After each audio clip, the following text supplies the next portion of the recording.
morning. Please be seated. Good morning, Mr. Mulvihill. Good morning, Your Honor. For the record, Joseph Mulvihill, Young Conaway, Stargate and Taylor, proposed counsel to Village Roadshow Entertainment Group USA, Inc., and its affiliated debtors. At the outset of today's hearing, Your Honor, we'd like to thank you for making the time to hear us for our first day pleadings. I'd like to introduce with me in court today is my colleague Christopher Lamb, and I'm also joined by the Shepard Mullen team. After I make a few introductory remarks, Your Honor, I'll turn it over to Mr. Bernbrock, who will introduce the rest of the team and give Your Honor a brief presentation on the company. Great. Your Honor, just as a housekeeping matter, we were able to schedule a second day hearing with your chambers prior today. I'd like to put that on the record. It will be April 11th at 1:30 p.m. Yes. And that will be for our second day hearing, and also our bid procedures will be scheduled for that. We filed our agenda today, Your Honor, at docket number 21. There have been a few updates since then, as Your Honor might expect.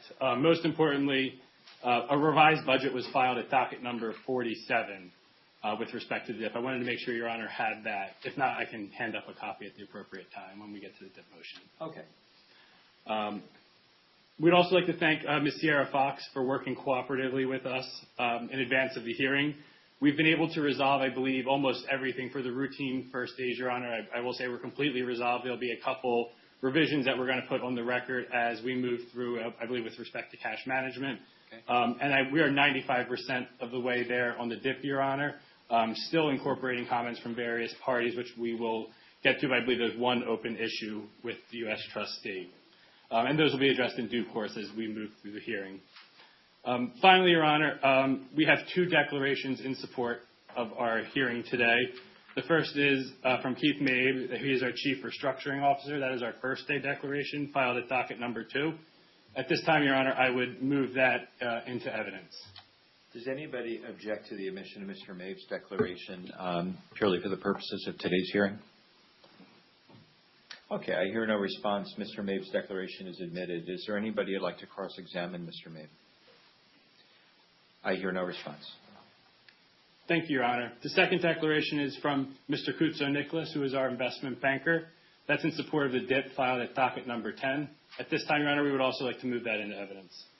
Okay. Does anybody object to the admission of Mr. Kutso, I want to say Kutsonokolis, but it's Kutso Nicholas. Your Honor, I spent a lot of time this morning practicing that as well. I appreciate that. I think I still might have gotten it wrong. I got it right for the first time. Thank you. It's important to get it right. Is there anybody who objects to the admission of Mr. Kutso Nicholas's declaration for the purposes of today's hearing? I hear no response. It is admitted. Is there anybody who would like to cross-examine Mr. Kutso Nicholas? I hear no response. Thank you, Your Honor. Unless you have any questions for me at this time, I'll cede the podium to my co-counsel, Justin Bernbrock. No questions. Mr. Bernbrock, good morning. Welcome. Thank you.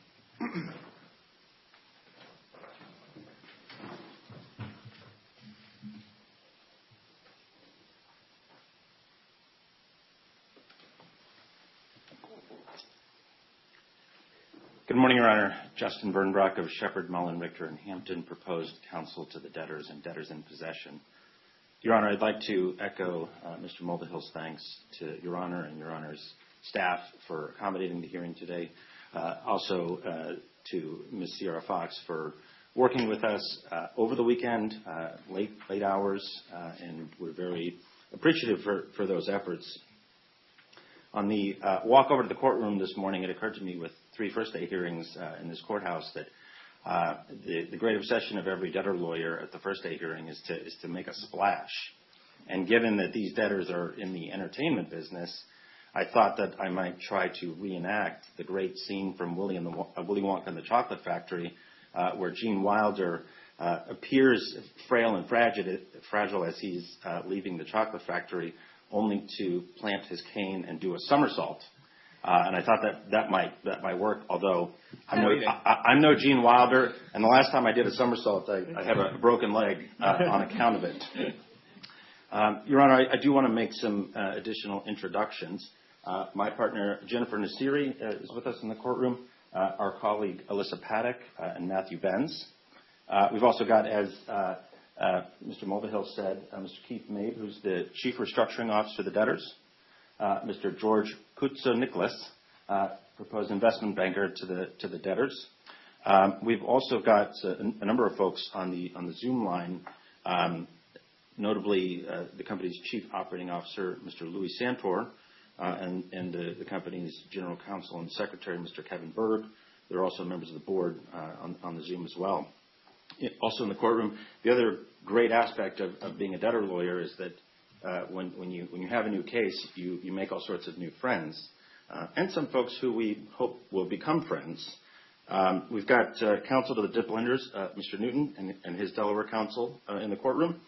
Back of the courtroom is Mr. Hammerman from the Latham firm. They represent the buyer of the assets, or proposed buyer.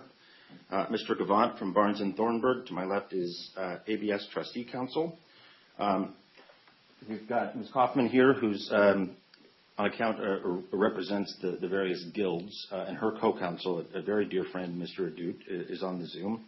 And then, of course, the folks from Morris Nichols, Mr. Harvey is here, and then I believe his co-counsel from the O'Melveny firm, and they represent Warner Brothers. Mm-hmm. All that said, Your Honor, I would like to briefly go through a presentation, if I may, and just to give Your Honor a sense of the company, how we got here, what we anticipate or hope to do in the context of Chapter 11, what that timeline might look like, and then we'll talk a little bit about the proposed financing. So go ahead and share the screen, please.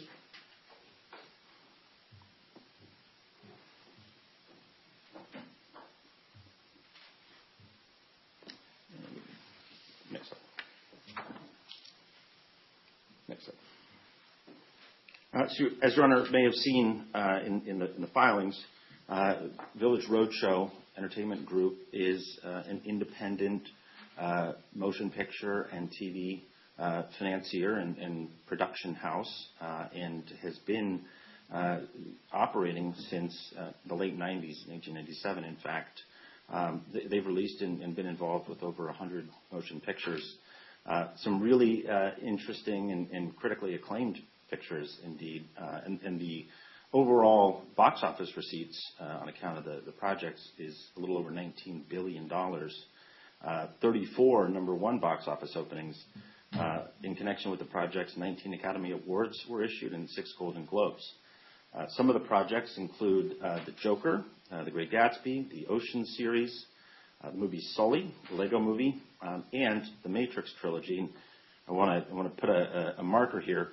The Matrix, or at least one of the Matrix movies in connection, or that the company has been involved with, is the subject of some disputes with Warner Brothers. Next slide.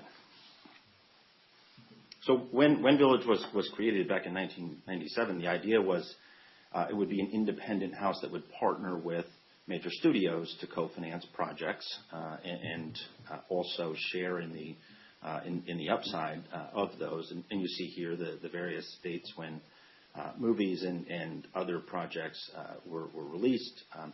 In 2017, the company was acquired by Vine Alternative Investments and several of its affiliated funds. And then the company continued thereafter. And after that acquisition, and we'll talk a little more later, but the company did explore some ventures, most notably an independent studio venture.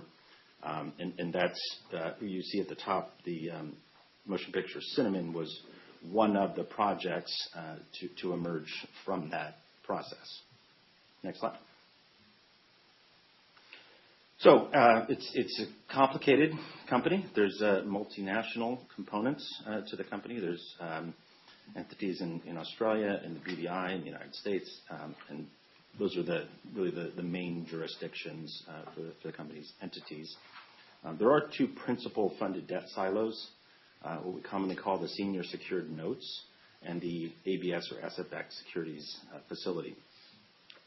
We think about the business and the company on an asset basis, in really three categories. There's the film library, certain derivative rights, and the independent studio business. Next slide. So this is just the broad overview of the debtor's enterprise structure. And we'll get more granular in the next slide.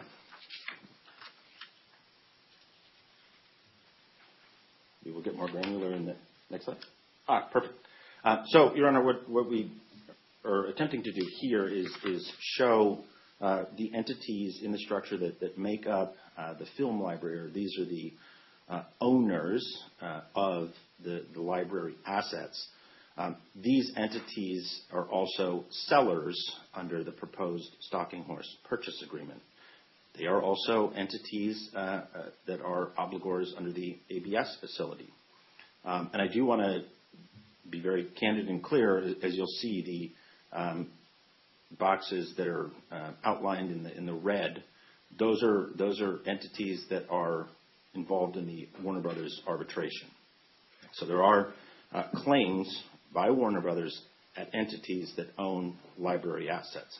Beyond those claims, and I should say any related claims to that proceeding, our broad understanding is that these special purpose vehicles own the library and otherwise don't owe funded or unfunded debt, aside from the ABS, of course.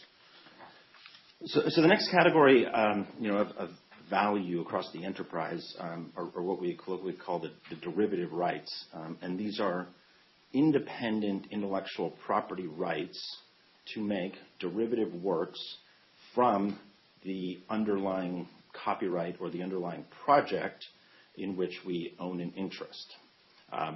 These rights were moved out of other entities in the structure, particularly the library entities, as the product of a transaction within the last, I believe, 18 months, if memory serves. Again, I'll flag that questions about that transaction have been and likely will be raised. We believe that there are justifications for it, but I certainly don't want to hide the ball on anything, and that transition of these rights to these assets is something I suspect we're going to hear about in the case. Next slide. So finally is the independent studio business, and this was a venture that the company pursued to create and produce independent works. Everything up until the creation of this studio business always depended on a partnership with a major studio, most notably Warner Brothers. But there are others, Sony, Paramount, etc. But these entities represent the independent studio venture.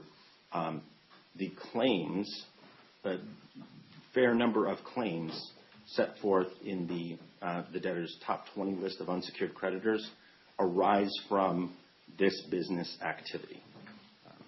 Next slide. So there are a host of factors, despite the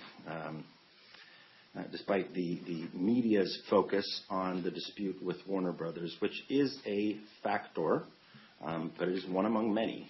The company has suffered financial distress on account of disruptions from the COVID pandemic, the 2023 writers and directors strike, the growing prevalence of streaming companies in the entertainment industry generally, and other general macroeconomic headwinds. Despite what may have been reported, this is not, we are here solely because we have a dispute with Warner Brothers.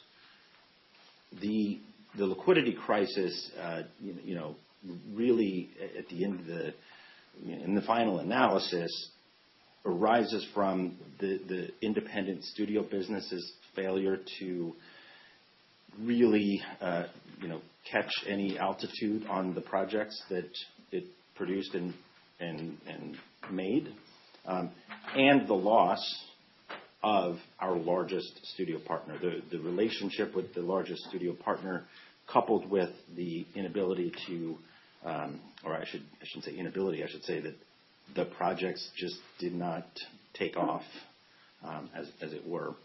So ultimately, that's what set the company on a collision course with Chapter 11. The good news about the company's entrance into Chapter 11, To be clear, I don't minimize at all the fact that there are hundreds of millions of dollars, that have been invested in this enterprise, that there have been trade claims and other investments, some of which may not be repaid. We do enter Chapter 11 with a stalking horse purchase agreement with content partners, which I'm not certainly not a show business expert, but as we understand, and our firm certainly has entertainment lawyers, this is a very, very highly regarded, well-capitalized, well-financed entertainment company that owns several libraries. The headline purchase price for that library asset sale is $365 million, less some deductions and calculations. So it's a significant sum of money. Next slide. Here is our, just at a very, very high level, our proposed or projected case timeline. Of course, yesterday, March 17th, was the petition date. We, as Mr. Mulvihill said, have established April 11th for the second day hearing and entry of the bid procedures order. I will note April 11th is the day before Passover, and if Your Honor doesn't mind, I would ask on behalf of our friends in the Jewish community that anyone can appear via Zoom if there's not going to be meaningful argument. Absolutely. Thank you, Your Honor. Yes. We do have a milestone deadline to have the final DIF order entered on or before April 21st. We've got a bid deadline of May 16th, proposed auction, if necessary, of May 21st, sale hearing on May 29th, and hopefully a sale closing on or about June 17th. Next slide. To accomplish that, the company does require debtor in possession financing. The headline amount on that facility is just shy of $13 million. Of that, there's a $7 million new money component, the balance of which is proposed to be a roll-up from certain bridge notes that were issued in the last several weeks. We're not seeking to roll up anything today. Indeed, the only thing that we're seeking to do today is to draw $500,000 on an interim basis and subject to entry the interim order. The company simply does not have adequate cash flow, as is shown in the budget, to fund the cases absent this facility. Your Honor, that really winds up my presentation, and I'm going to turn it over to Mr. Benz next to walk through some of the motions. I'll come back up and talk with you about the DIP facility itself when we get to that motion in the agenda. I will say that, and thanks is due to the parties that I introduced and those that are on Zoom. I believe that we have a substantially consensual first day hearing, and I really do want to thank the parties because I guess the final obsession of debtor lawyers is to get past the first day hearing, and so I think that we can present Your Honor with a consensual first day calendar. Thank you, Your Honor. Any questions? With the films in which the debtors own rights, do they have any merchandising rights that go along with it? I do not know that answer, Your Honor. I'm going to look to see if they do not. No, Your Honor, they do not. Okay, thank you. Thank you, Your Honor. I'll cede the podium to Mr. Benz.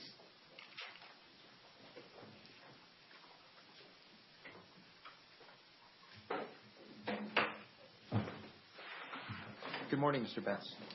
Good morning, Your Honor. Matthew Benz of Shepherd, Mullen, Richter, and Hampton, proposed counsel to the debtors and debtors in possession. Your Honor, I will start with the debtors' joint administration motion, which is filed at docket number 3. There are 34 entities that have filed petitions, all of whom are affiliates within the meaning of Section 101 of the Bankruptcy Code. Pursuant to the motion, the debtors seek joint administration of these cases for procedural purposes only under case number 25-10475, which is the proposed lead debtor case of Village Roadshow Entertainment Group USA, Inc. The debtors view this request for relief as routine and submit that it will facilitate the court's administration of these cases. We have shared drafts of the motion with the United States trustee prior to the petition date and have incorporated any comments received. Unless Your Honor has any questions, the debtors request entry of the order that is attached to the motion as Exhibit A. Okay. Is there anybody who'd like to be heard regarding joint administration? Okay. I hear no response. It's, of course, typical first-day relief that's warranted in a multi-debtor case like this one, so I'm happy to grant the motion. Thank you, Your Honor. Next up on the agenda is the debtor's application to retain Kurtzman Carson Consultants, LLC, DBA Verita Global, as the claims and noticing agent in these Chapter 11 cases, and that application is filed at docket number 4. The application is supported by the declaration of Evan Gershbein, which is attached as Exhibit B to the application. At this time, we would request that the Gershbein declaration in support of the Verita retention application be moved into evidence. Does anybody object to the admission of Mr. Gershbein's declaration? Okay. I hear no response, and it is admitted. Is there anybody who'd like to cross-examine Mr. Gershbein? Okay. I hear no response. Thank you, Your Honor. The appointment of Verita as claims and noticing agent in these Chapter 11 cases will expedite the distribution of notices, the processing of claims, facilitate other administrative aspects of these Chapter 11 cases, and it will relieve the clerk of the court of the administrative burden of processing what may be an overwhelming number of claims. The debtors submit that Verita has the necessary qualifications and more than enough experience to serve as the claims and noticing agent in these cases, and indeed Verita has served as claims and noticing agent in numerous large Chapter 11 cases. The debtors have shared drafts with the application with the United States trustee prior to the petition date and incorporated any comments received. Specifically, the debtors have filed at docket number 49 an engagement agreement with Verita, which attaches a rate sheet in response to one of the United States trustee's requests. And we believe that that has resolved all outstanding concerns. Unless Your Honor has any questions, the debtors request that Your Honor enter the order attached as Exhibit A to the application. Does anybody wish to be heard regarding Verita's engagement here? Okay. I hear no response. Based upon the record before me, I do find that the relief is warranted and will grant the motion. Thank you, Your Honor. Next on the agenda is the debtor's PII redaction motion, which is filed at docket number 5.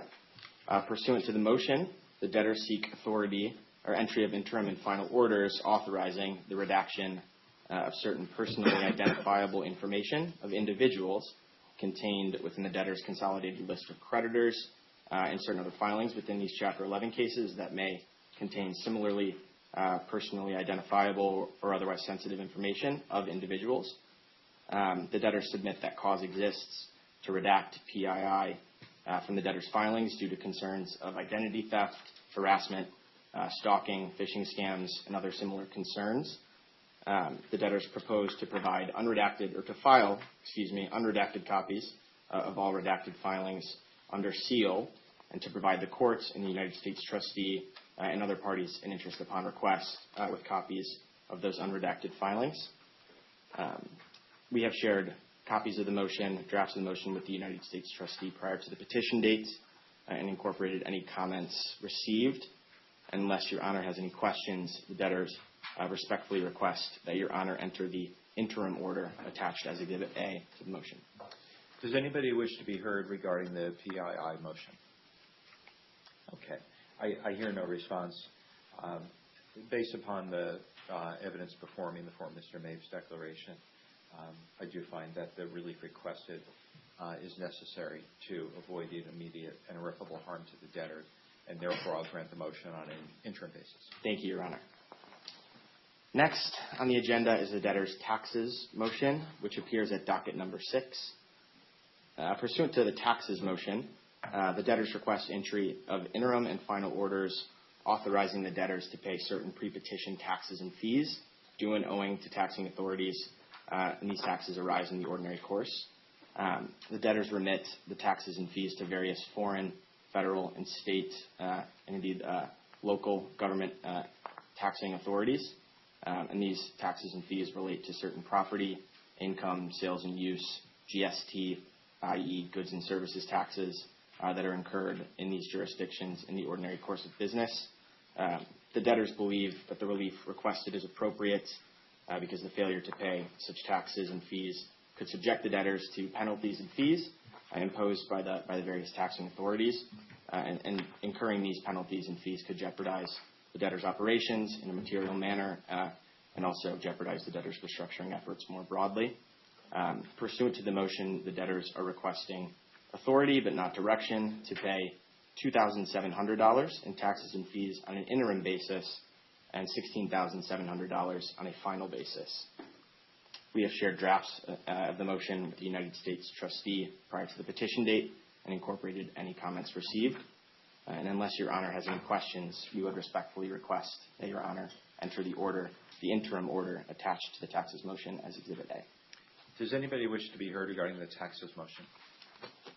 Okay, I hear no response. Based upon the evidence before me in the form of Mr. Mabe's declaration, I do find that immediate irreparable harm would come to the debtor. To the debtors, if I did not grant this relief on an interim basis, debtors simply need to pay its taxes and avoid the sorts of consequences that you described. Also note that the amounts at stake here are minimal, but the consequences of not paying those amounts could be quite outsized. So I'm certainly satisfied that the debtors have shown why it's appropriate, and I will grant the motion on an interim basis. Thank you very much, Your Honor. I will now cede the podium to my colleague, Ms. Paddock. Okay.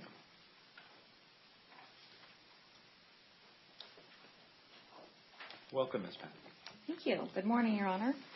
For the record, Alyssa Paddock, Shepard, Mullen, Richter, and Hampton, proposed counsel to Village Roadshow Entertainment Group, USA, and its affiliated debtors. Your Honor, first we'll turn to the debtors' cash management motion, which is agenda number 7 and filed at docket number 7. This motion has been previewed with the U.S. trustee, and last night we received a couple comments to add clarifying language to the proposed interim order from Alcon and Warner Brothers.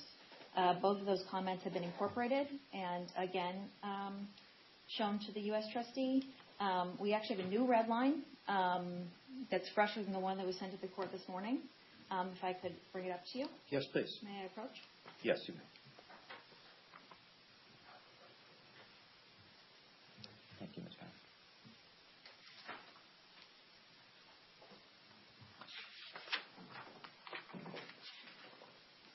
Your Honor, this motion seeks authority for the debtors to continue operating their existing cash management system in the ordinary course, honor pre-petition obligations relating to bank fees, and to continue to honor intercompany transactions in an ordinary course, as well as seek administrative expense priority for post-petition intercompany claims.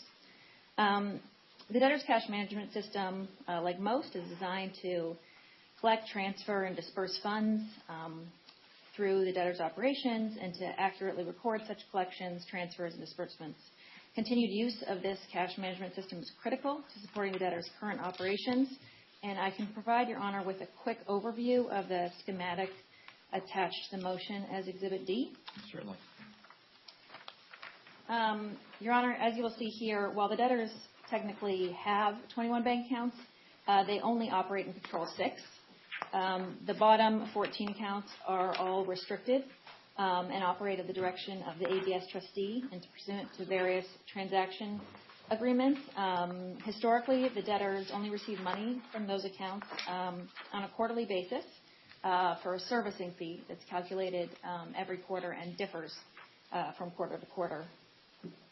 The debtors do not have direct control of those accounts, and similarly, the siloed account to the left of the page is more of a pass-through account due to a cash flow arrangement based on a transaction for the sale of distribution proceeds with Alcon. That relates to one of the comments to the order. So the debtors do not operate that account. It's controlled by Alcon employees, and they also do not have a right to any of the proceeds within that account. So the main accounts and the only accounts they operate are the 6 in the middle, the 4 of the U.S. operating accounts, the top one being the main operating account. where they disperse checks and issue payments and receive payments generally. Right below it is payroll, which is swept daily. And over on the right side are the two Australian accounts. Those cover the processing fees and operation expenses for the Australian employees. We have 6 there, which I'll get to next. Generally, those amounts are covered by intercompany transactions from the main U.S. operating account to Australia, converted in that middle one, and then paid out of the second one. Those accounts can, at times, bring in cash. It's much more rare, but they are connected to various payables based on old transactions. Your Honor, the debtors submit that all of these accounts in the U.S. are authorized depositories in accordance with the UST guidelines. The Australian accounts are international or not, but the debtors submit that they are in substantial compliance with 345B. They are maintained at banks that are well capitalized and insured in accordance with Australian law. However, though, the debtors, with those 2 accounts in Australia, the debtors are seeking an interim suspension of the requirements of Section 345B for an initial period of 45 days, as set forth in the motion, and will continue to work with the U.S. trustee going forward.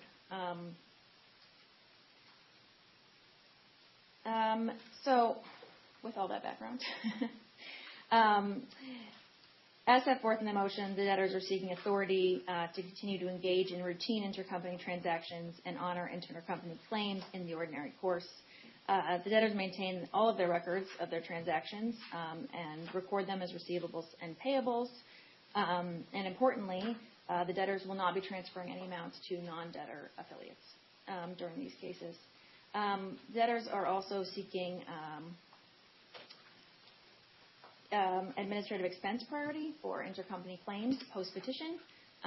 There's a bit of clarifying language regarding that in the proposed order, which I can walk through at the end, that has also been agreed to with the U.S. trustee. Next, the debtors are seeking to pay pre-petition bank fees, which are, of course, necessary in order to maintain these bank accounts. They accrue about $1,000 in bank fees per month, which is paid quarterly. So since January 1st through the petition date, there's about $2,670 outstanding on account of pre-petition bank fees that need paid and will become due on March 31st.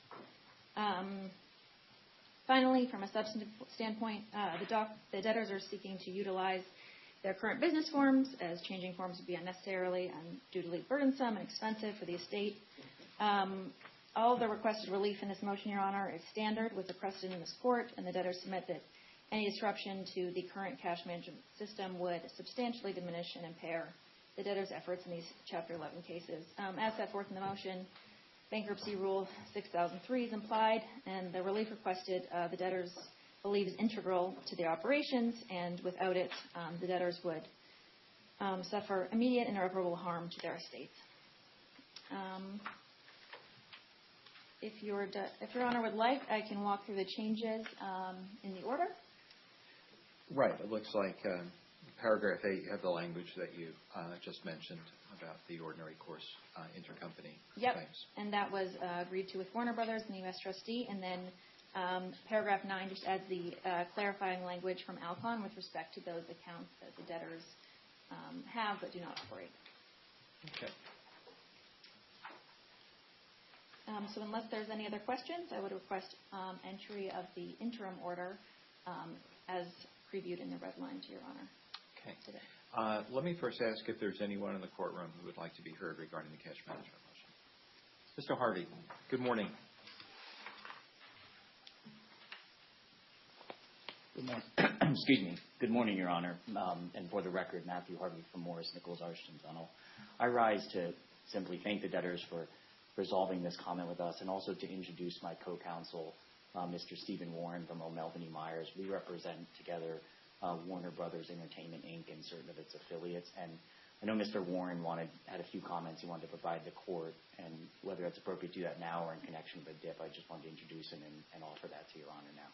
Okay. I'm happy to hear from Mr. Warren now. Okay. Thank you, Mr. Harvey. Mr. Warren, good morning. Good morning, Your Honor. Thank you very much. Stephen Warren of O'Melveny Myers. appearing on behalf of Warner Brothers Entertainment, Inc. and its affiliates. I'll refer to those as Warner. Also appearing remotely with me are Scott Drake and Emma Jones, both elderly minors.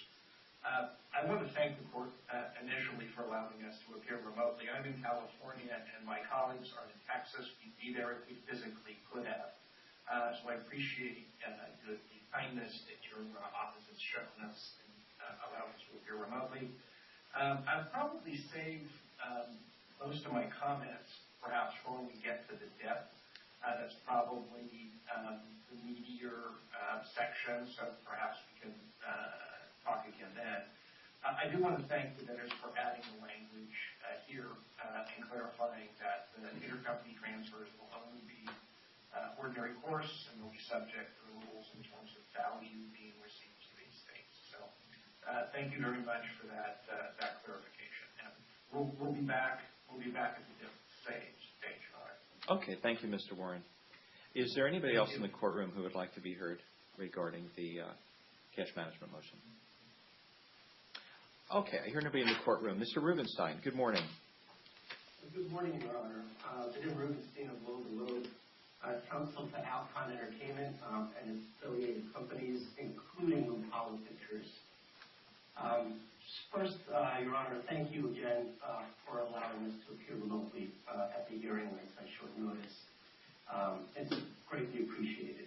Certainly. I want to introduce my co-counsel, Ms. Kimberly Brown, from Landis Roth & Cobb, who's in the courtroom this morning, and she's been interacting with the debtors in my stead. I will also save some comments for the diff order. For purposes of this particular motion, I will say first that as I relate to the debtors, we do question whether the entity BREG Wonka IT Global LLC is before Your Honor and should be before Your Honor as a proper debtor under the Bankruptcy Code. We are considering that issue, but the debtors have been gracious in their negotiations regarding the cash management order, and they certainly have relieved some of our concerns. And we thank the debtors for that and for including the language in the first day order, and we appreciate that. With respect to the other matters in the case, I will just leave it for now, and I'll pick it up at the debt. Okay. So thank you, Your Honor, and thank you for the debtors. Thank you, Mr. Rubenstein. Is there anybody else who would like to be heard regarding cash management? Okay, I hear no response. Based on the evidence before me in the form of Mr. Mabe's declaration and finding that the routine, that this is relief that is routinely requested on the first day, and if I did not enter this order, immediate and irreparable harm would come to the debtors, and therefore I'm happy to grant the motion on an interim basis. Thank you, Your Honor. Next up, we will turn to the wages motion, which is agenda number 8 and filed at docket number 8. This motion, too, has been previewed with the U.S. trustee, and thankfully no comments were received, so we are seeking relief from Your Honor to enter the interim order as filed. Your Honor, as you've likely seen in the first declaration and in this motion, the debtors have really tapered their workforce significantly over the last several months as part of cost-cutting measures, and the result of that is that the employees that the debtors do have remaining are an absolutely critical workforce, and each employee is vital for the company's operations to continue through these Chapter 11 cases. The debtors' workforce consists of 5 U.S. employees, 2 executives, and 3 administrative professionals, and 6 employees in Australia, all of which who are members of the debtors' accounting team. Like almost every other Chapter 11 case, and even more so here, the debtors' employees are essential to their operation. In this particular case, these employees have a history with the company, have been integral to its business for many years, and like all employees, rely on this employment for themselves and their families. During these cases, it is imperative that the debtors retain these employees in order to continue uninterrupted operations through these cases and through the proposed sale of the debtors' assets. I can walk Your Honor through a few of the main points set forth in the motion. The debtors offer a standard suite of employee benefits.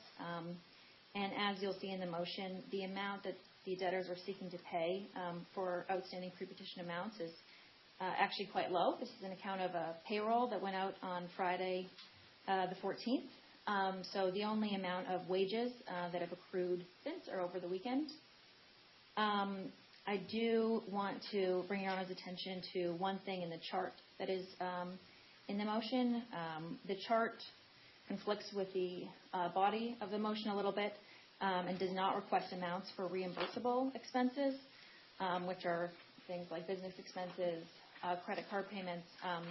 As you'll see in the motion, Your Honor, we are seeking $1,000 in that bucket on an interim and final basis to pay any possible outstanding pre-petition reimbursable expenses that are owed to the employees.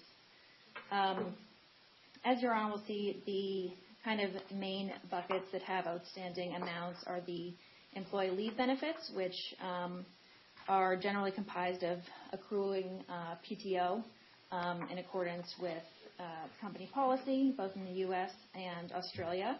And the really large amount comparatively requested through this motion is what is called the Australia Employee Termination Pay bucket.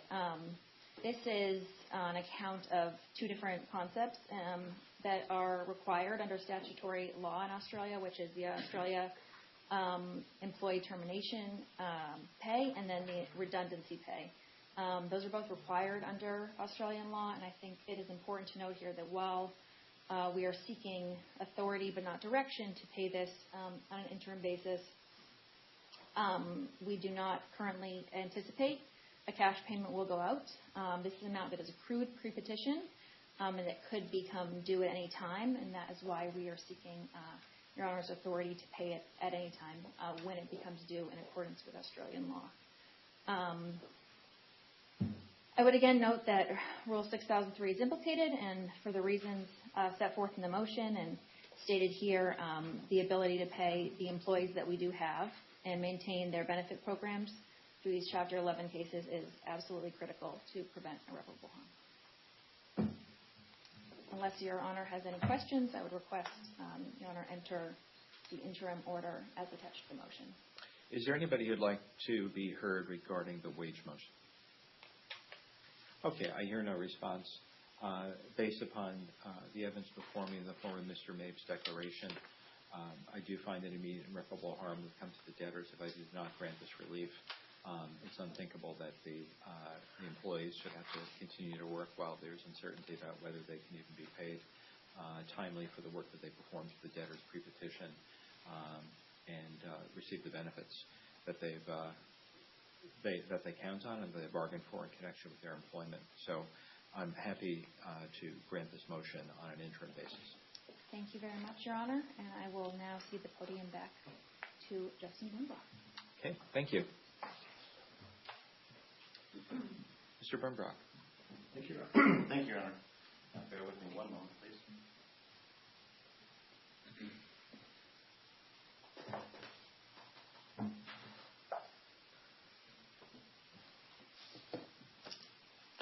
Again, for the record, Your Honor, Justin Burnbrock of Shepherd, Mullen, Richter, and Hampton, proposed counsel to the debtors and debtors in possession.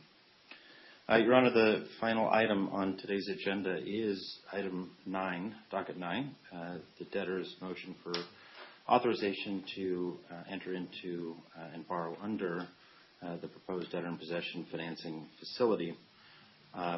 Your Honor, as is common in cases of this type, the pleadings set forth the basis for the relief requested. We also have the evidentiary support of the declarations provided by Mr. Mabe and Mr. Kutsa-Nicholas from Solid Capital. I want to highlight a couple of headline components as just to reiterate from the overview presentation that I gave. The facility size is just shy of $13 million, of which $7 million is proposed to be new money financing. And then there is a proposed roll-up component of $5 million $786,105, and we are proposing to roll that up pari passu with the DIP liens.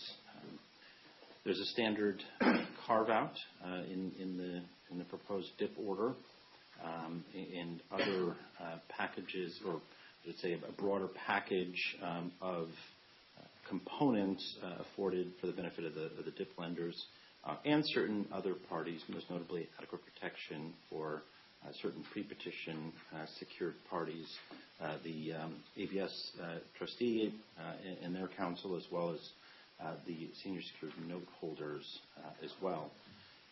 I want to flag what I think is probably one of the more controversial components of the proposed financing, which is the pre-petition financing is in separate silos, and the chief reason for that is that the ABS silo, where substantially all of the library asset value sits, has highly restrictive covenants and components in both the base indenture and amendments and supplements thereto, as well as even the organizational documents restrict the incurrence of debt at those entities. The proposed debtor in possession financing would be at all entities throughout the debtor's structure. The exception or the limitation is that at the ABS entities, the DIP would go in subordinate to the ABS collateral and liens and so on. Everywhere else in the structure is proposed to be super senior first priority. But it is different than what is pre-petition.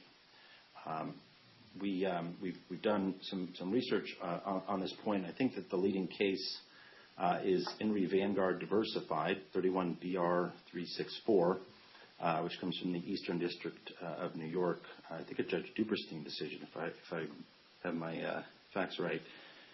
There was a four-factor test established by that court, and those factors are that the court should consider whether, absent the proposed financing, the debtor's business operations will not survive. 2, the debtor is unable to obtain alternative financing on acceptable terms. 3, the proposed lender will not accede to less preferential terms. And 4, the proposed financing is in the best interest of the general creditor body. We believe that we satisfy, and we set out more fully in the papers, how we satisfy those factors. It's plain from the evidence in Mr. Mabe's declaration that the debtors do have a cash need to operate and ultimately get to a consummation of the library sale. What I think is at least interesting to note is the proposed library sale. If we just take the $365 million number, and we less the ABS obligations, which are approximately $223 million, we have a net result of $142 million. And then the DIP would be immediately junior to that ABS obligation.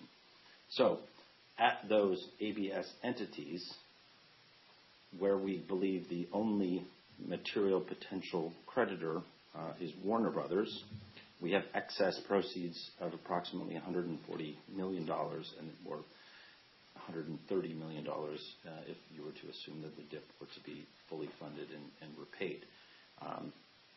The Warner Brothers claim, we believe at present, is unliquidated, and there are certain confidentiality provisions that govern what we can say about that particular arbitration proceeding.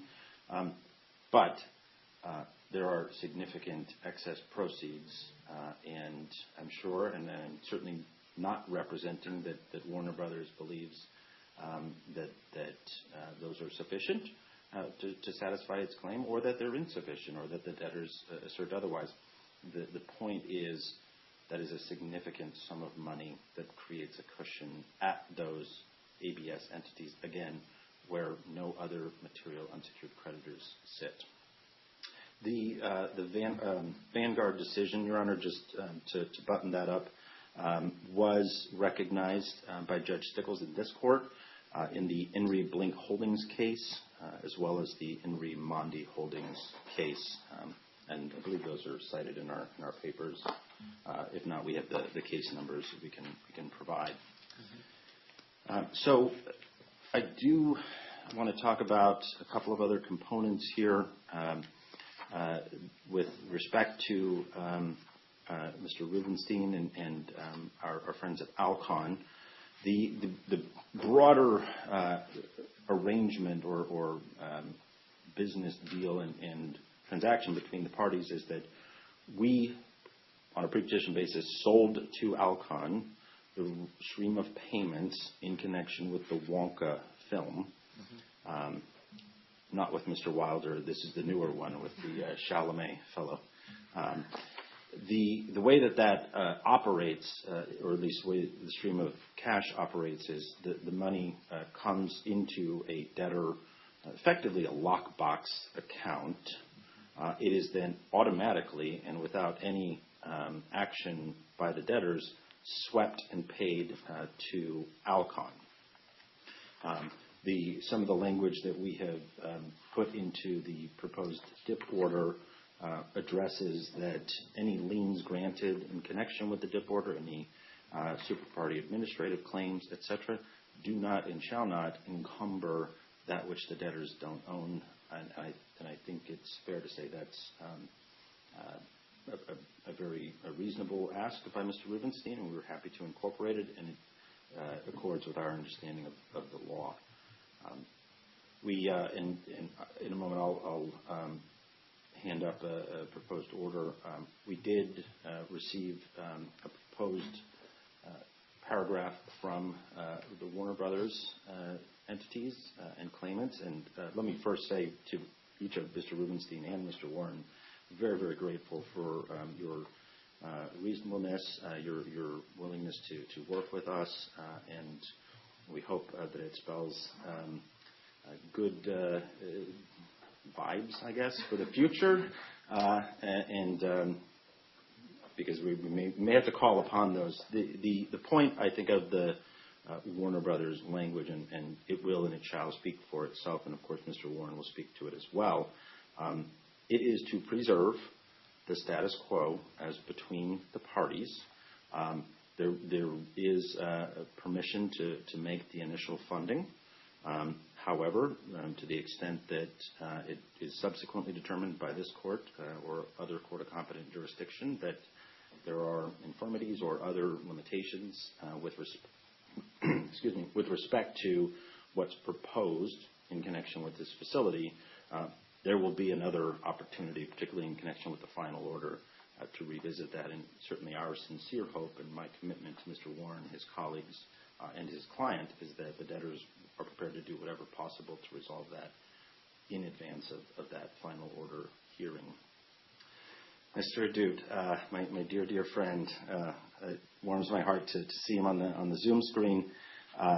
He represents several of the guilds. So this is the Screen Actors Guild of America, the Writers Guild of America, as well as the Directors Guild of America, and I'll say other because I know that there are other related union types in connection with the companies. So these creative people and members of these guilds, as part of their agreements to participate in motion pictures and television and other entertainment projects, have very robust and quite notable rights and claims, some of which become secured claims at various entities, and they attach to certain projects.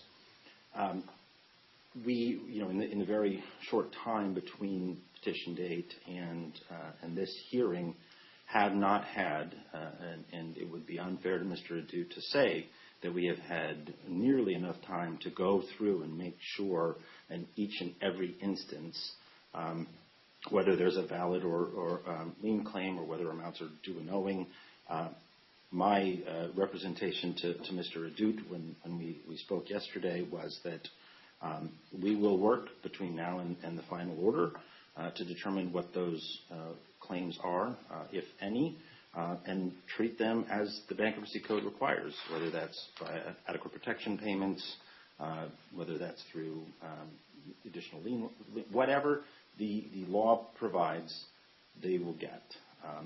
I think, as I understand some email traffic that's been going on during the hearing, the best way that we might address this is to have a paragraph that mirrors, at least in many respects, the paragraph supplied by Warner Brothers for Mr. Adut's clients as well. Lastly, we are doing something, or at least proposing to do something novel with respect to this motion. We have a proposed transaction support agreement that was affixed to the motion. And this is, I will claim credit if it goes badly. If it goes well, it was my partner's idea. The idea here is we have a facility, we have a securitization facility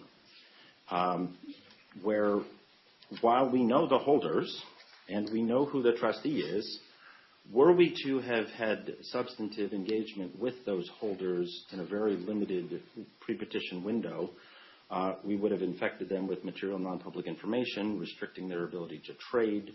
And so after having many discussions with my new friend, Mr. Gavant, at the Barnes & Thornburg firm, we ultimately concluded that it would be best to wait until the petition date, the cases had been filed, to engage with the holders under that ABS facility.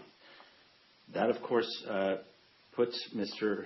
Gavant and his client, U.S. Bank, in an uncomfortable position as an indentured trustee who knows something and is not able to engage with its holders, while at the same time very graciously seeking to help the debtors in what we're trying to accomplish with respect to these bankruptcy cases generally.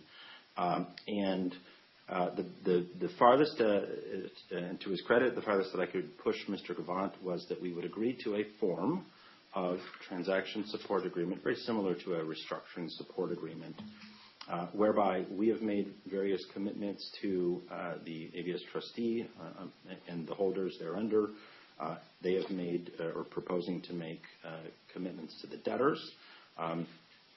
The trustee cannot, shall not, will not sign that document unless and until 50.1% of the holders under that facility give the direction for the trustee to do so. And again, I really want to thank Mr. Gavant because there could have been many other reactions to this idea of attaching a proposed agreed as to form agreement. But it's unique here and critical, and I would say that the relief we're requesting could, if denied, give rise to immediate and irreparable harm because, and I'll give a specific example in a second, there are components of the indenture that purport to operate automatically without any further action by the trustee. The most notable example is the debtors act as servicer under the ABS facility, and this is largely the operations conducted in Australia. So in a world where we don't have the benefits and protections of this proposed transaction support agreement, we may have to scramble to find a replacement servicer to step in and do the collection of money in connection with that facility. There are a number of other components. I won't go into all of them, but the overarching theme of what we're trying to accomplish with that transaction support agreement is that so long as we hold good on our end of the bargain, which is the first $223 million and then some that come from our sale of their collateral, we're going to pay to them to retire that facility in full and defeasibly. And in the meantime, we ask them to sort of ride along with us and not oppose that which we're trying to do. So that's the transaction support agreement. I will note because I don't want it to be not noted, that the United States Trustee's Office, I think, does have some concern with that document, and our request that the debtors be authorized but not directed to enter into that, if and only if the ABS note holders give the direction to U.S. Bank. What we want to have the ability to do is then countersign that document immediately. It's a post-petition agreement outside the ordinary course of business. We've cited Section 363 to seek that relief. I've got at least whatever the current draft of the order was that when we clicked print. But before I tick through that, perhaps, Your Honor, well, first let me ask, does Your Honor have any questions about the debtor's motion and the relief requested? No, I think I understand what you're trying to do. Thank you, Your Honor. Yeah. And then I would propose, subject to Your Honor's concurrence, perhaps Mr. Warren, Mr. Rubenstein, Mr. Adut, if they want to speak now, and then I can go into the order itself. Yeah, let me first ask if there's anyone in the courtroom who would like to be heard regarding the DIP motion. Ms. Sierra Fox, good morning. Good morning.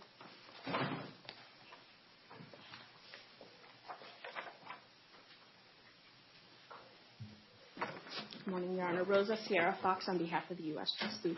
Your Honor, I think our objection is simple. I think generally we don't believe, the U.S. Trustee does not believe that entry into the transaction support agreement is necessary under Rule 6003 to avoid immediate and irreparable harm, and I can explain why we believe that. But, Your Honor, in the alternative, I think another potentially satisfactory way to resolve this, if Your Honor is inclined to allow the debtors that authority on a first-day basis, is to supplement the record as to the necessity for this relief. I think Mr.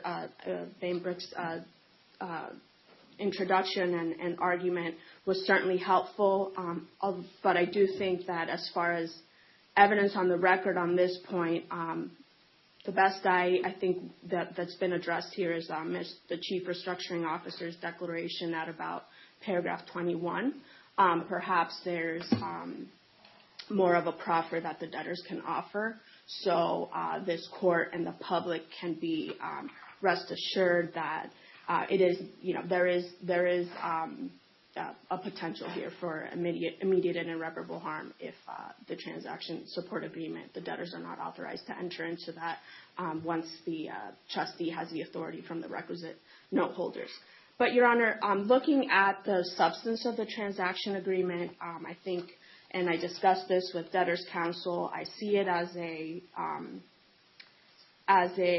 agreement that agrees to preserve the status quo in a certain sense. The parties continue to act how they were acting under the respective agreements. However, I do see potential implications for Rule 6003. The debtors are incurring a post-petition indemnification obligation at Section 6.4 of the Transaction Support Agreement.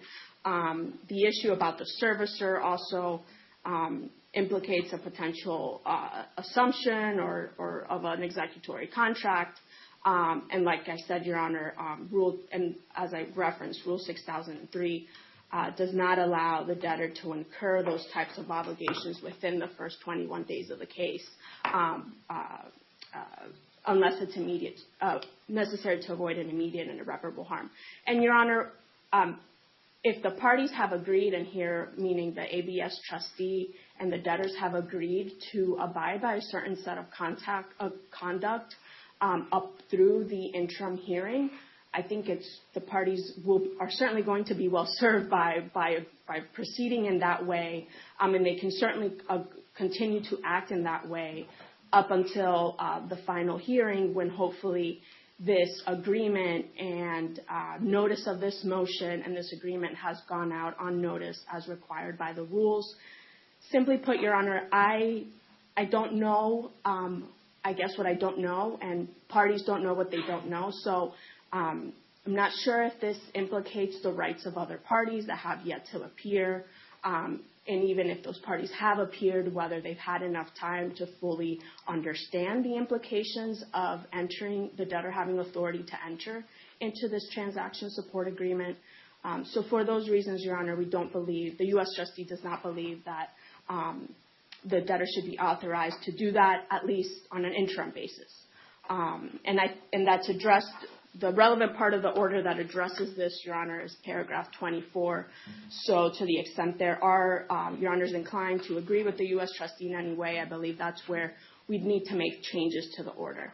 And Your Honor, like I previewed at the outset, alternatively, perhaps if Your Honor is inclined to allow the debtors to enter into this agreement on an interim basis, perhaps the parties and the debtors can do offer some further more robust evidentiary support as to what harm would result if they don't have this authority.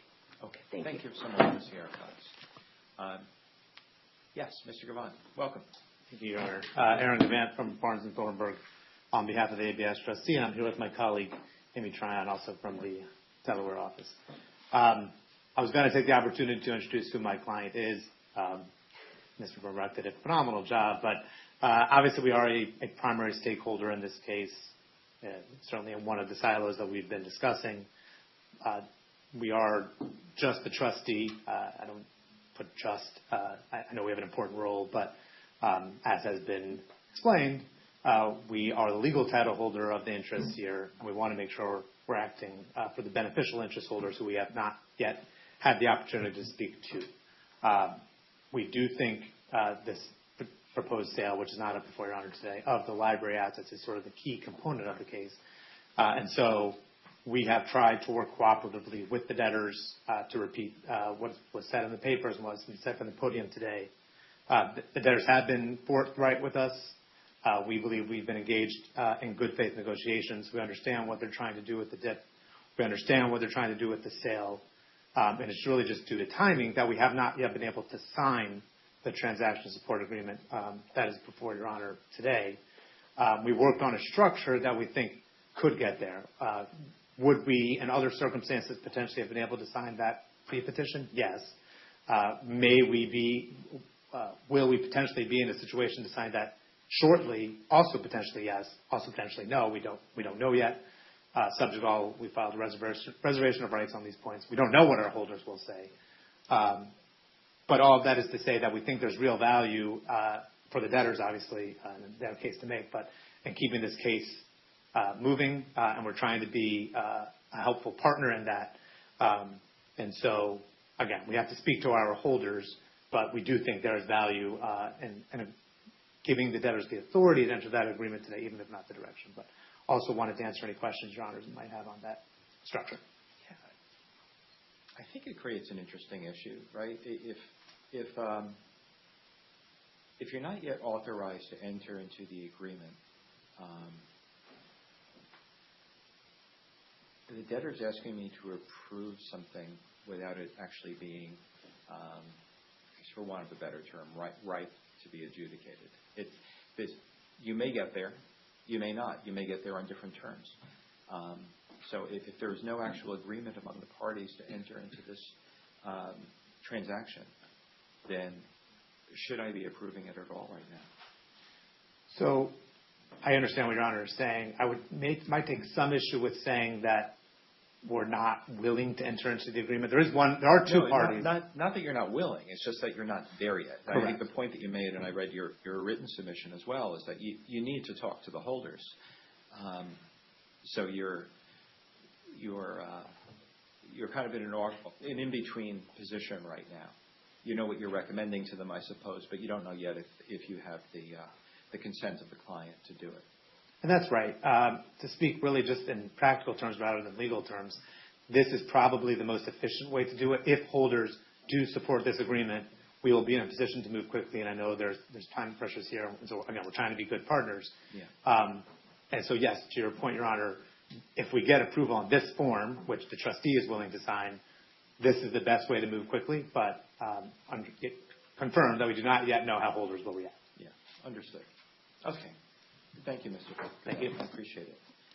Is there anybody else in the courtroom who'd like to be heard? Okay. Let me start with Mr. Warren, please. Thank you very much, Your Honor. Again, Stephen Warren of Lee Myers on behalf of Warner. I always like to start with good news. So the good news is I can confirm what Mr. Bernbrock said, that we made tremendous progress in terms of the language that would preserve Warner's rights with respect to the adequate protection, the liens, the whole suite of rights that are covered by the motion. I think we may be down to a word or two. We understand there will be some discussion after the hearing just to resolve those last little cleanup items.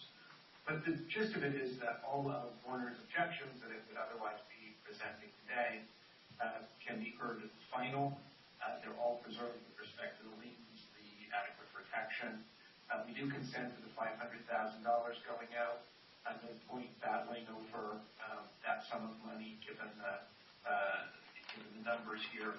Otherwise in terms of claims.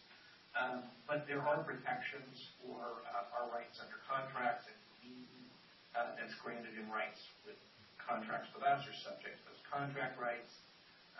Any rights with respect to IP are subject to don't alter, we would say don't supersede any of our IP rights. And so we've bridged ourselves, I think, to another day. And in some circumstances, I might now just sit down, or I guess turn my mic off.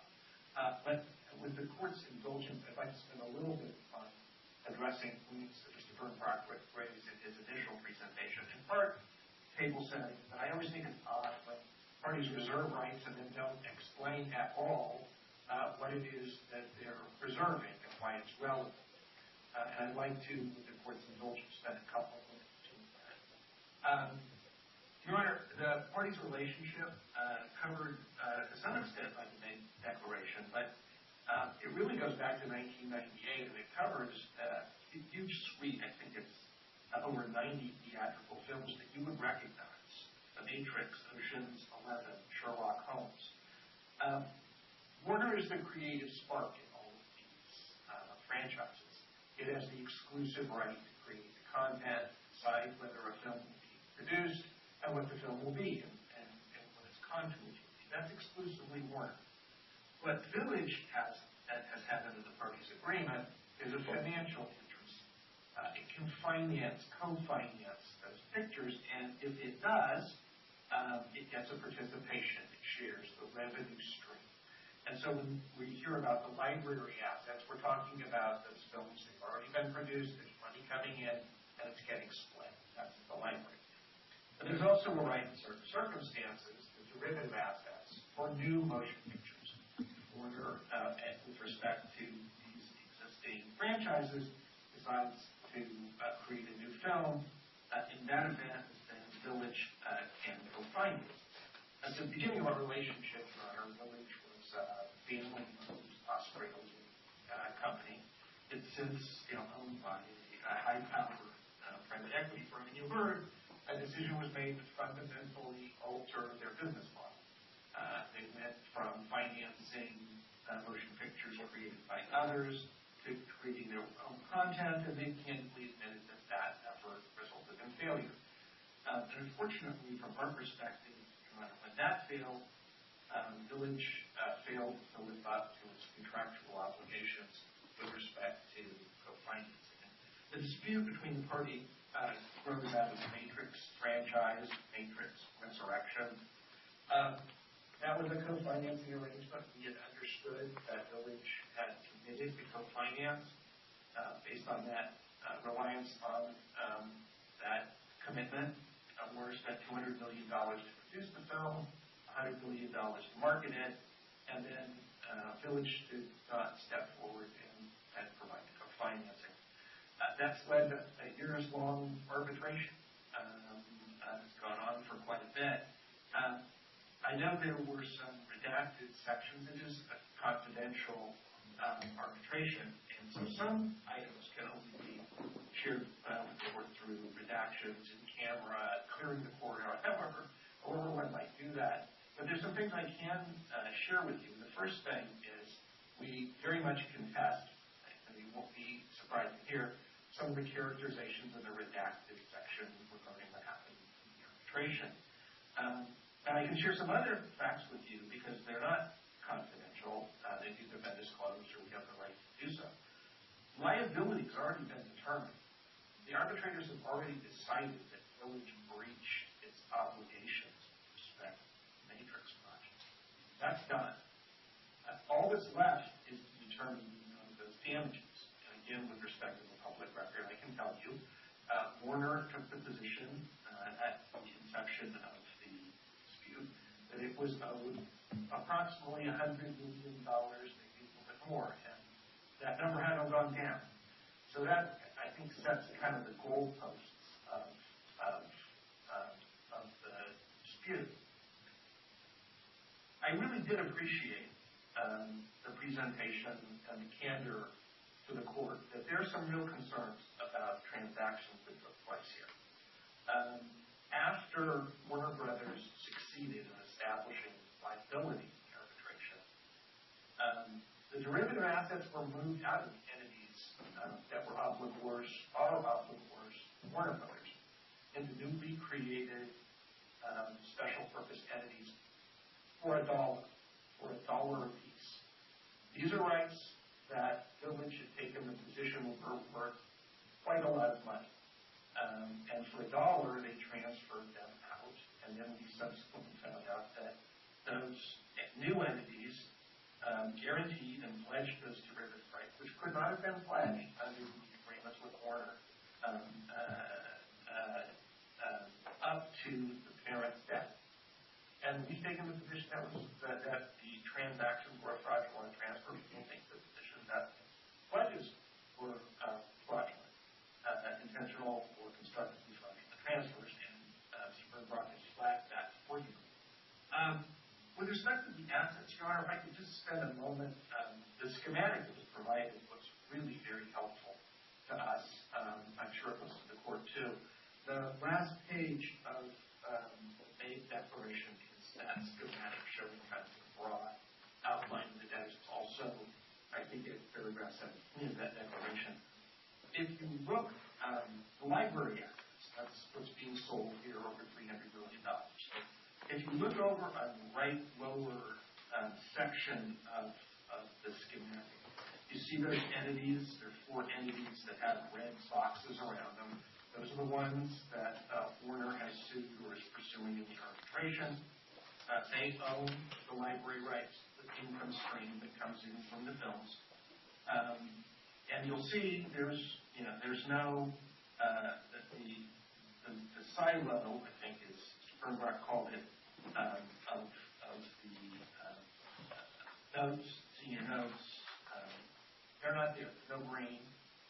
They don't have claims. They don't have liens. But it's important because under the DIP motion, it's not just the debtor possession financing that would invade those assets. They're not subject to claims. There'll be a roll-up of their pre-petition debt for which those entities are obligated. And there would be equity protection for what is, in our view, an equity interest, right? Because ultimately, what those note holders have is a claim on the equity of the equity of the equity of those entities.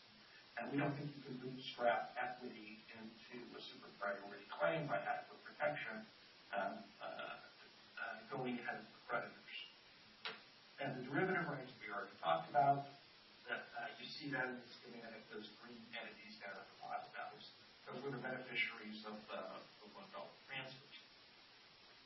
Warner has rights under its agreements. We think they prevented those transactions. We think the law prevented those transactions. And there are a handful of things, I'm kind of winding up here, Your Honor, that concern us a lot. It's the validation of the liens and transfers that took place with those shell entities of the derivative rights. It's a challenge period, but we may be the only parties who were really hurt by this. We would say we were the target. There may be no other creditor that was as potentially injured as we were, because value was escaped from entities that are obligated to us, but there are also rights related to our content. So we may be the ones who are really most concerned about that. Also, the grant of the rights with respect to the library assets. Again, we're talking about the grants being given by roll-up and protection of entities that aren't claimants presently at that level. That's a concern, obviously. It also grants the note holders proceeds, or I should say the DIP lenders, but sort of note holders, proceeds of avoidance actions. But as we said, our concern is they may be the target of those avoidance actions. That doesn't seem stable. There are many other concerns. Those are the most pressing I wanted to raise with the court. Hopefully we'll be able to make progress. I don't know whether we'll be able to get all the way there. These are serious concerns, and they go to a number of different parts of this proposal. But we're open to having those conversations. We're cheered by the fact that we got through today. This may be the first consensual thing amongst the parties that's happened with respect to the arbitration in these disputes for some time. And we're open to having further conversations. Last little footnote, Your Honor, and I know this is more of a second-day issue, but we do want to make sure with respect to the sale process, there's sufficient time to really analyze this and think about it. We don't think this is a melting ice cube. The debtor's a holding company. It has 11 employees. We're going to want to think about the timing to make sure that we understand all the transactions, where the money is going. Is it going to be protected and preserved for the creditors who have claims directly at the level where the assets are owned? With that, Your Honor, I'll hold myself open to questions, and thank you very much for your patience. Thank you very much for the comments, Mr. Warren. I appreciate that helpful background. Let me hear from Mr. Rubenstein, please. Good morning again, Your Honor. Because Rubenstein is below the low, counsel to Alcon Entertainment and its affiliates. First, I wanted to echo what Mr. Warren has indicated regarding the debtor's cooperation on the DIP order. They have been quite cooperative, and we thank the debtors in that regard.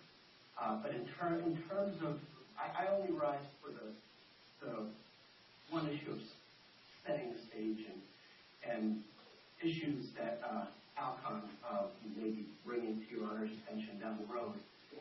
One of which does relate to the sale process that Mr. Warren has just discussed with you, in that Alcon has always viewed itself as one of the likely parties that would be interested in the purchase of the debtor's assets.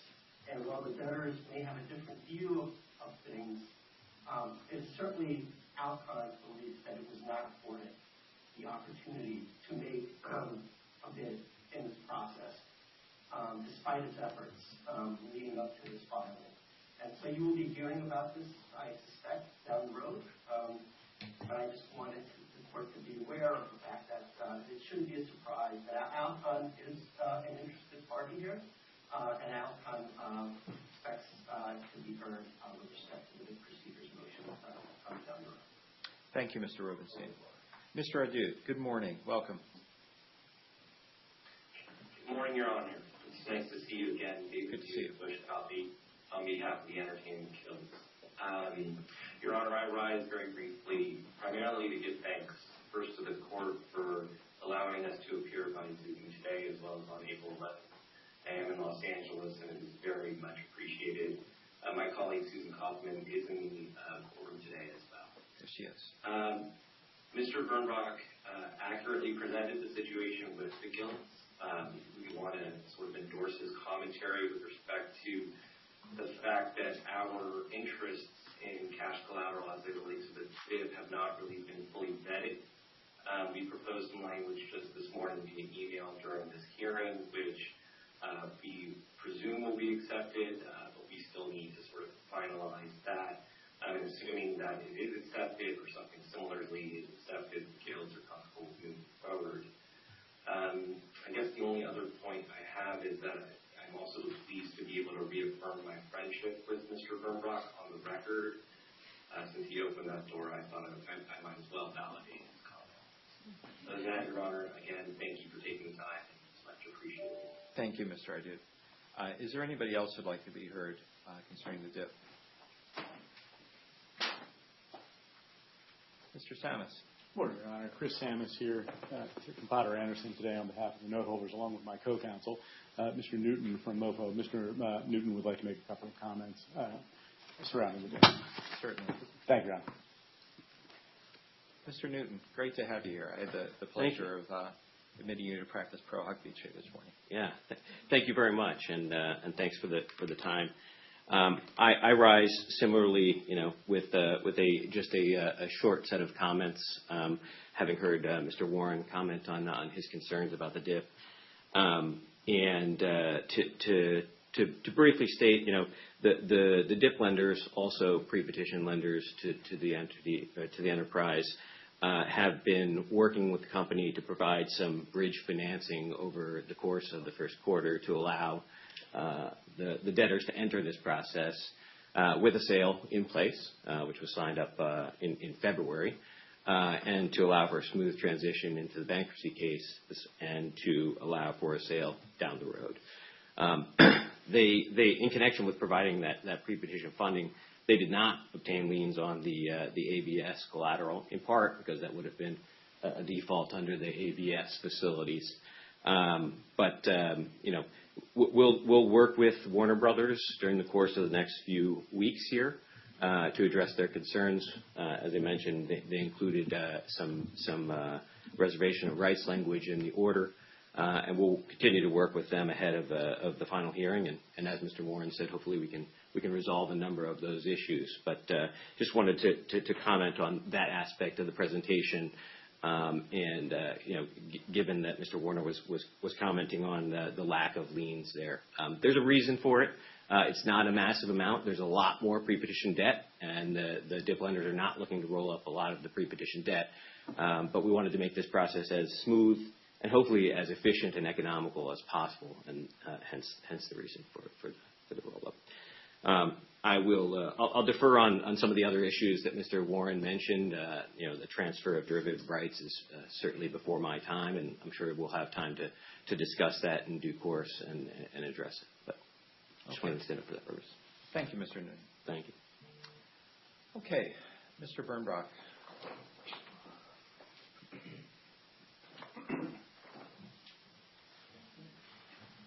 Well, before you make your comments, I'm going to ask you to think about one thing. I do have an 11:30 hearing, and I have people waiting for it. Before you begin your comments, would it be productive at all for you to have, discussion with some of your colleagues, or perhaps with Ms. Sierra Fox, about how you'd like to proceed to address the objections that Ms. Sierra Fox raised?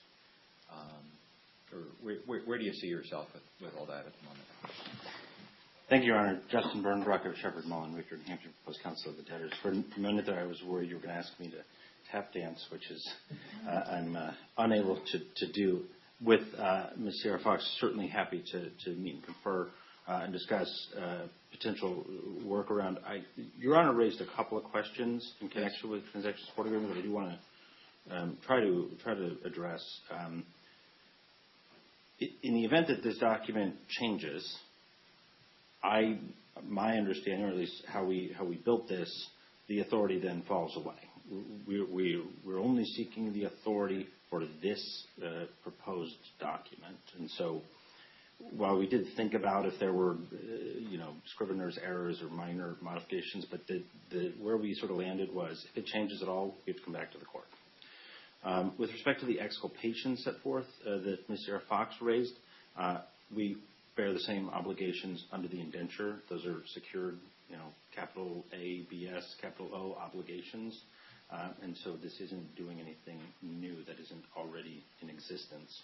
And by that, do you mean the indemnification of paragraph 6.04? Yes, indemnification and exculpation. Okay, thanks. And Your Honor, it's not, with respect to the servicing, it's not an assumption or proposed assumption, because this is a funded debt facility that we cannot, under the Bankruptcy Code, assume or seek to assume. These are our obligations under the transaction documents. At the risk of putting Ms. Sierra Fox on the spot, what the debtors could be comfortable with might be adding some incremental language into the order that gives parties the right to, that grants the authority, but it preserves the rights of parties to object in connection with the final hearing. And really what I'm trying to do here, so that it's very, very clear, because we are speaking to note holders quite soon, is if we get the authority and we execute the document and trustee countersigns, then I know at least that we have done as much as we can to ensure that our ongoing operations, our proposed sale process, et cetera, can remain on track.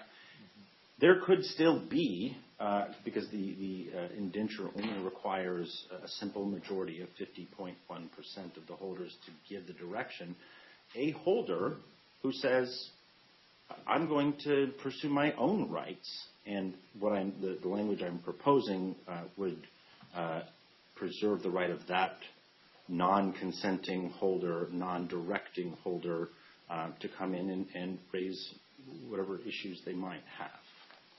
Is that acceptable? If we want to go talk about it, I don't want to. Yeah, Sierra Fox. Your Honor, and I'm also going to be monitoring the 11:30 hearing. I appreciate the proposal. I don't have authority for that at this time. I'd have to take a break and call my client. Your Honor, I think, not to seem like I don't want to resolve what the U.S. trustee doesn't want to resolve the issue. I think we view this to be sufficiently out of the ordinary where, if it would be our preference for precedential purposes and just for the reasons I reiterated on the record that Your Honor rule on this, and we get it, and that my client be directed in that way. So if Your Honor believes that Mr. Debtor's Counsel's proposal is what the preferred route, then that my client will have to live with that. But at this point, I think I just don't have authority to go that route. I understand. Okay. Mr. Bernbach.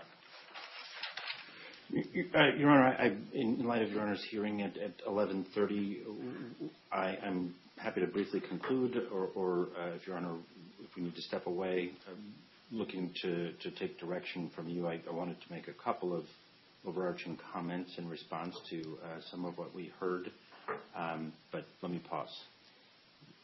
On the record before me as it stands, okay, I'm not certain that I have enough evidence to support a finding that entry into the transaction support agreement is necessary to avoid immediate irreparable harm. So to Ms. Sierra Fox's comment that it may require more of an evidentiary record, I think I agree with that. So it may make sense to come back at about, my day is rough. I would anticipate my next hearing is approximately an hour. Maybe if we came back at 1 o'clock and I have time until 2, I think that would be enough to probably handle the issues. But it might give you an opportunity to think further about what sort of record you need to build and what testimony you might require. But it is an unusual transaction, and there's nothing wrong with unusual transactions. Frankly, it's one of the things that makes being a judge in Delaware a lot of fun, is that we get unusual transactions, and it's great to see them develop. So I have no problem conceptually with the idea that this is new. But I do think that there's an evidentiary record that has to be built to support the request for relief before I can rule on it. Does that make sense? Absolutely. And to Ms. Sierra Fox's point, it's the right one. She is correct.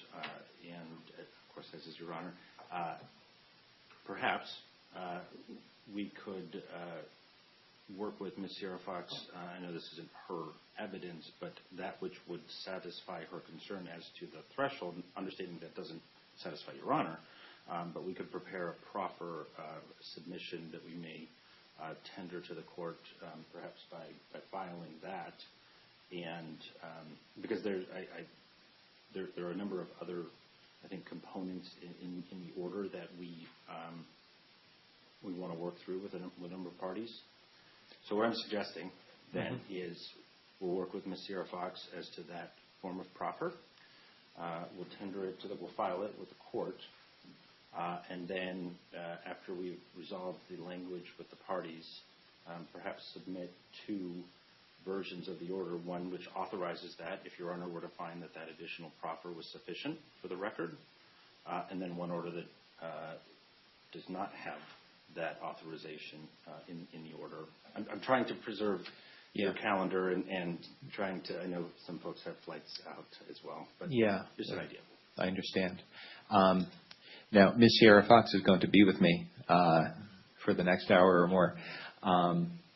But conceptually, it's fine. Look, I'm certainly satisfied that upon the record that the debtor has presented in the form of the two declarations that there is a need for the financing. We are not going to be here on April 11th if we don't get financing in place. So I think that the issue is about the transaction support agreement and whether that's appropriately supported by the evidence so as to be approved on an interim basis. And I view that as the sole issue. And I'll make clear, in every other respect, I do find that the debtor has sustained its burden of showing why it's an appropriate exercise of their business judgment to enter into the lending facility, putting a parentheses around the restructuring support or transaction support agreement for the moment. I should have thought of this initially, and I apologize, Your Honor.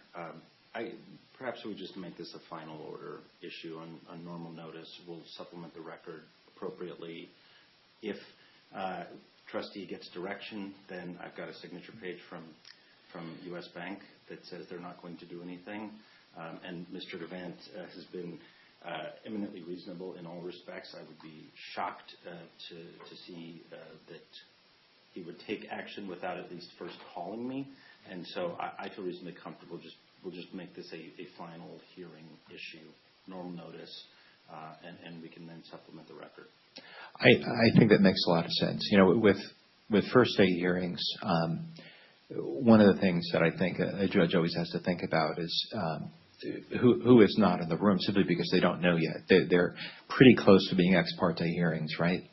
And so I certainly appreciate that considered approach to dealing with this, and it would make a great deal of sense to me. Okay. Well, then, Your Honor, what I would propose is we'll make that modification to the order. We've got a number of comments to work through with the parties. And I would propose that we would then tender the revised order under certification of counsel. And I will, with respect to Mr. Warren, I'll only say, I'll reiterate something that I said to him over email at very early hours. I as a younger lawyer than Mr. Warren, look forward to actually learning quite a bit, because I think that this is going to be an interesting experience. There's no question that there are disputes among these parties. I think that is quite clear. And I should have mentioned, my law firm, our partners are not counsel to the debtors with respect to that ongoing arbitration. This is Kirkland & Ellis that is representing them in that proceeding. I should have mentioned my former partners and friends there may be frustrated, but they've been on the line as well. But I say all of that to say, thus far, in very limited interaction with Mr. Warren, I have a lot of hope that we're going to collectively be able to come to a good resolution for the benefit of all parties.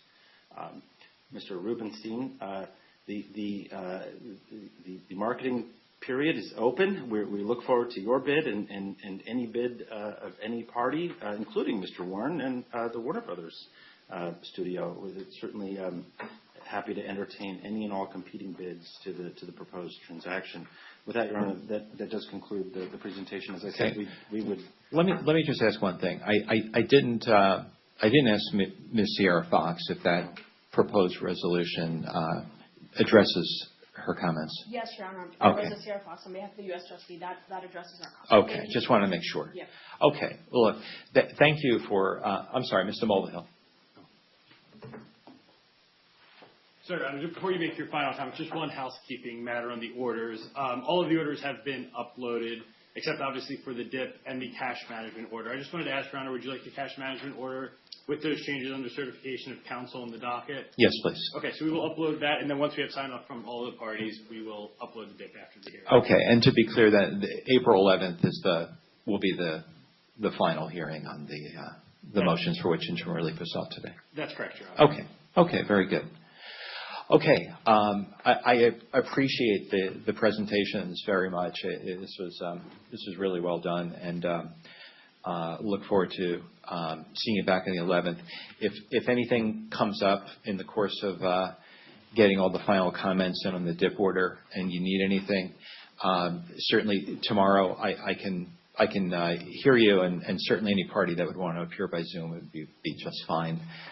But otherwise, I'll look after your certification of counsel on the final DIP order. The interim DIP order. Thank you, Your Honor. Okay. If I may indulge one final piece. I raise this only to the extent that we have to come back to Your Honor on an emergency basis.